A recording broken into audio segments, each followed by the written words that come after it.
Well, I hope you had a great weekend and you're ready to start a new month and a new module. In fact, our last chapter, chapter 9, is it. We've done it. Yeah, I've kind of rearranged this chapter, partly because I feel like the order flows a little bit better, but it also has to do partly with the days that I see you. And there are certain lessons that I want to make sure that I teach to you, as much live as possible, as opposed to you just listening and watching a video. So that's why I'm doing some of the things a little bit out of order.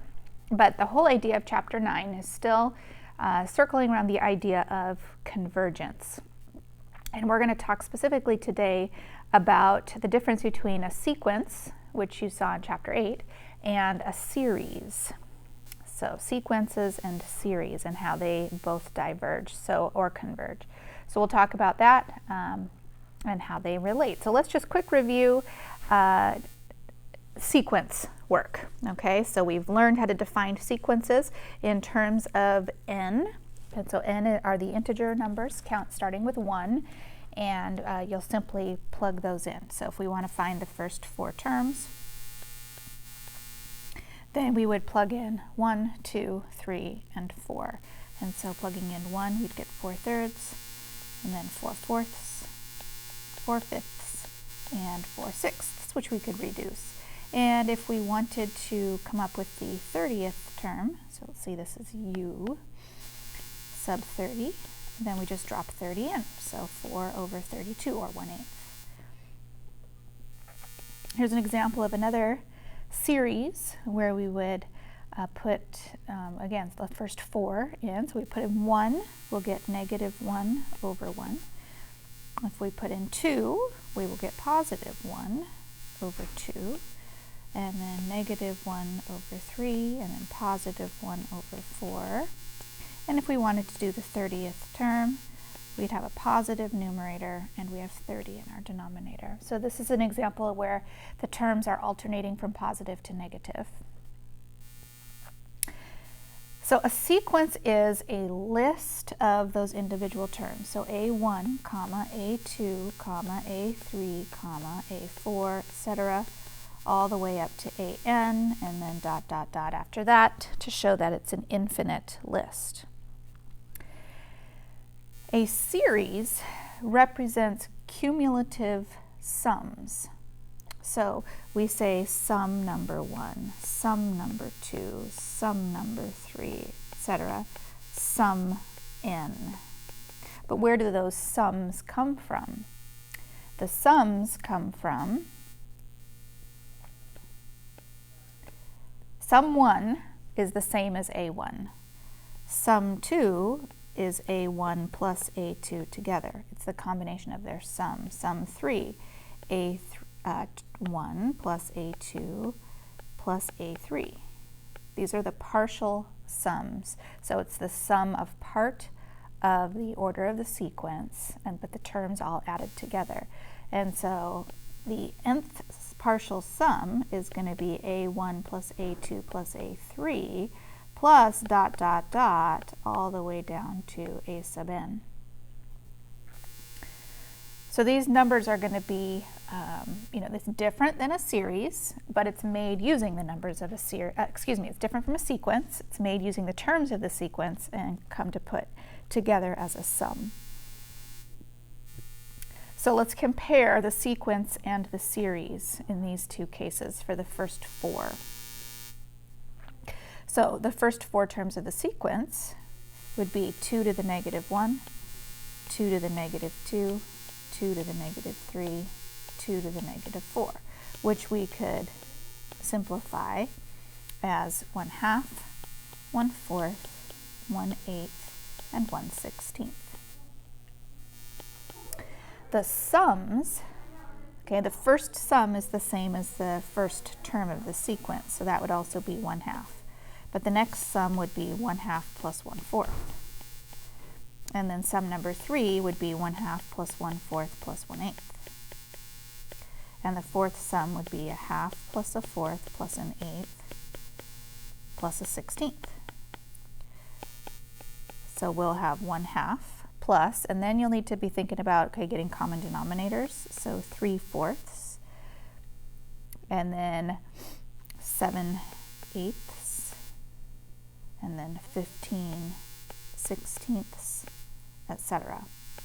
And you can start to see that the sum, okay, the partial sums, if you look at the difference between the numerator and the denominator, it's a single value, right? It's 15/16, 7/8. The numerator is always one less than the denominator.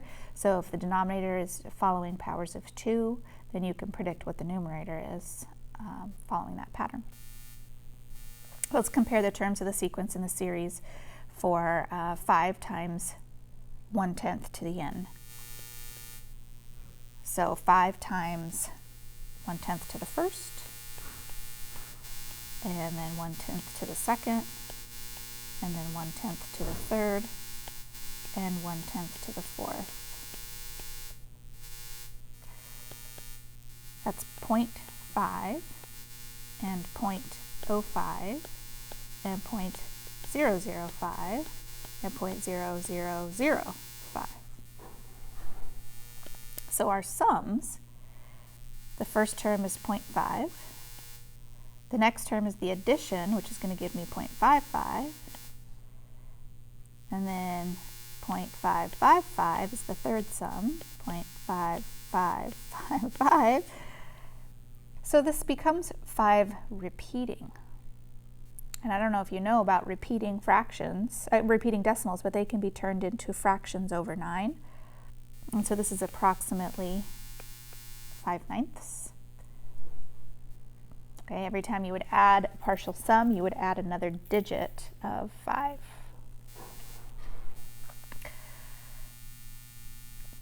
All right, how about -1 to the n? So the first term is -1, and -1 squared, and then -1 cubed, and then -1 to the fourth, first 4 terms.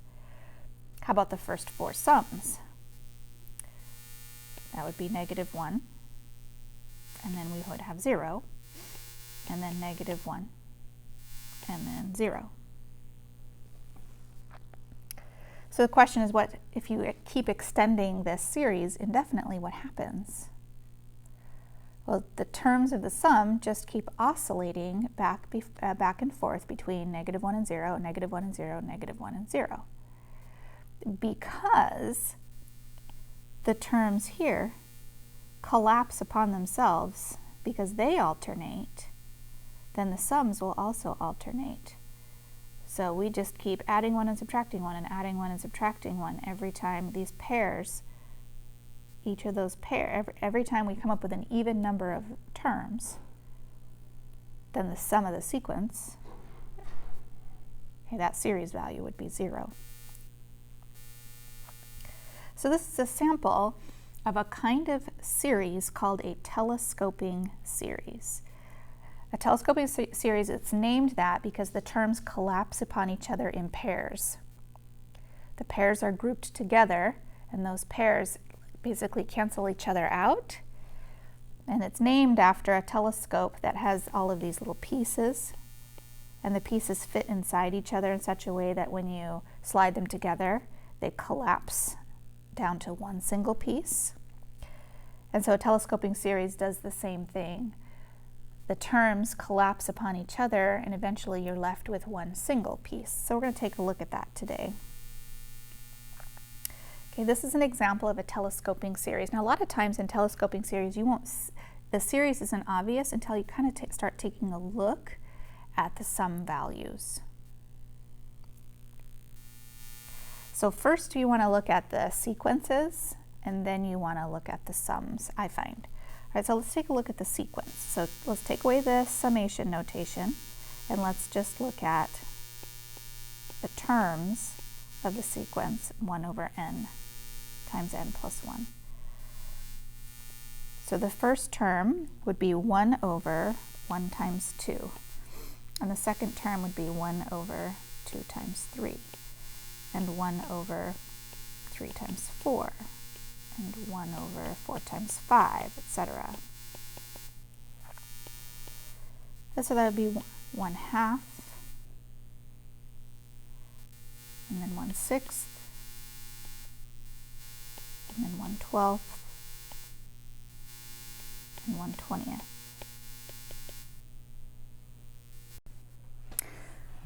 So just by looking at this, it doesn't seem like any of these terms are going to telescope or collapse upon each other. So we need to think of this a little bit differently.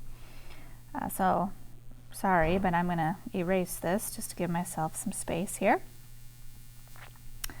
And we're going to go back to partial fractions. Okay, so let's look at the algebra of that.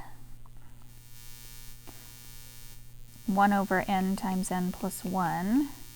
Could we write that in a different form? And might we see something if we put it into a different form? Okay, so I'm gonna kind of fast forward through that. I've done the partial fractions already. It turns out to be 1 over n and negative 1 over n plus 1. So what would the terms look like then if we took a look at those? So put this into a sequence form. And so if I put in 1, then I would get 1 plus negative a half. And if I put in 2, I would get a half plus negative a third. And if I put in 3, I'm going to get a third plus negative a fourth. And now we start to see that these terms in a sum form, are going to start to collapse upon each other. If I look at this group here, that collapses. And the next pairing collapses. And that leaves a 1 at the beginning and a negative 1/4 at the end. But as soon as I start the next term, I'm going to start with a positive 1/4. And then I'll have a negative 1/5. So that'll take care of the fourths. But then eventually something will take care of the fifths and something will take care of the sixths. These are all telescoping and collapsing upon each other. And the only piece that was left without anything to cancel it out was the term I started with at the beginning. And so this has a limiting sum of 1. Pretty cool, huh? You look at it differently, something different pops out. So let's see if that works for this. Let's just jump right to the partial fractions. So if I could take the expression 4 over 4n minus 3, 4n plus 1, and split that up, might I notice something?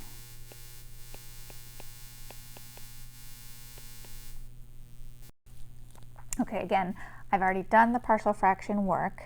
And I promise you it's not going to happen like this all the time, but I get 1 over 4n minus 3, and then negative 1 over 4n plus 1.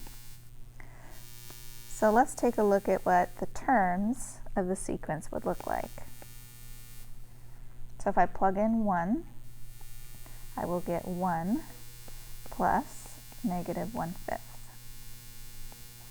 And then if I plug in 2, I'll get 1/5 plus negative 1/9. And if I plug in 3, I'll get positive 1/9 plus negative 1/13, etc. And again, we start to see the telescoping terms where these will collapse upon themselves. And eventually something would work to cancel out the 1/13th, and then whatever would come after that, which would be, let's see, 1/17th, something would cancel that out. And again, the limiting sum is 1. Now, it's not always going to be 1. These two happened to both work out, and the limiting sum of 1. And the numerators of your partial fractions won't always work out to be that way either, but just so happened that's what I picked. So I want you to work a little bit with series and partial sums, and then with telescoping series, where their sum is limited to a single value. Okay, and then we'll come together on Tuesday. So hope you have a good start to your week. See you tomorrow.